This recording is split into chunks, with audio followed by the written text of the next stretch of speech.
கர்த்தருக்கு மகிமை உண்டாவதாக. தியானத்திற்காக வெளிப்படுத்தும் விசேஷம் 7ஆம் அதிகாரம் 17வது வசனம். சிங்காசனத்தின் மத்தியில் இருக்கிற ஆட்டுக்குட்டியானவரை இவர்களை மேய்த்து இவர்களை ஜீவ தண்ணீர் உள்ள ஊற்றுகளண்டைக்கு நடத்துவார். தேவன் தாமே இவர்களுடைய கண்ணீர் யாவையும் துடைப்பார் என்றார். அதாவது இன்னைக்கு நம்ம அநேக காரியங்களுக்காக கண்ணீர் வடிச்சிட்டு இருக்கலாம். ஐயோ, என் சூழ்நிலை எப்போ மாறும், என்னுடைய காரியங்கள் எப்போ எனக்கு ஒரு நன்மையாக வெற்றியாக அமையும். அது பிள்ளைகளுடைய காரியங்களா இருக்கலாம், தொழில் காரியங்களா இருக்கலாம், ஒருவேளை நீங்க ஊழியம் செய்யலாம், ஊழிய காரியங்களா இருக்கலாம், அதாவது பாவ காரியங்களோடு நீங்க போராடி கொண்டிருக்கலாம். ஏதோ ஒரு விதத்துல மனிதர்களை நீங்க சிக்கி இருக்கலாம்.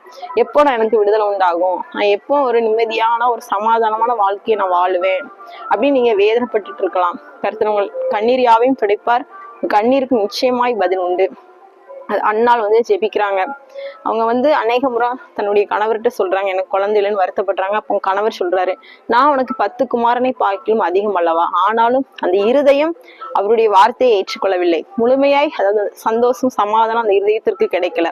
மனித வார்த்தைகள் சொன்னாலும் இந்த சமாதானம் தேறுதல் கிடைக்கல. ஆனா தேவனுடைய வார்த்தை, அவங்க தேவ சமூகத்துல போய் அழுறாங்க.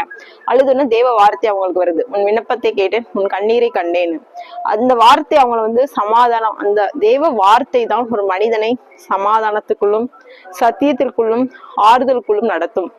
அந்நாளில் நினைவு கூர்ந்த தெய்வம் உங்களையும் நினைவு கூர்ந்து உங்கள் கண்ணீரை கண்டு உங்களை ஆசீர்வதிப்பார், உங்கள் தலையை உயர்த்துவார். கர்த்தர் உங்களை ஆசீர்வதிப்பாராக. ஆமென்.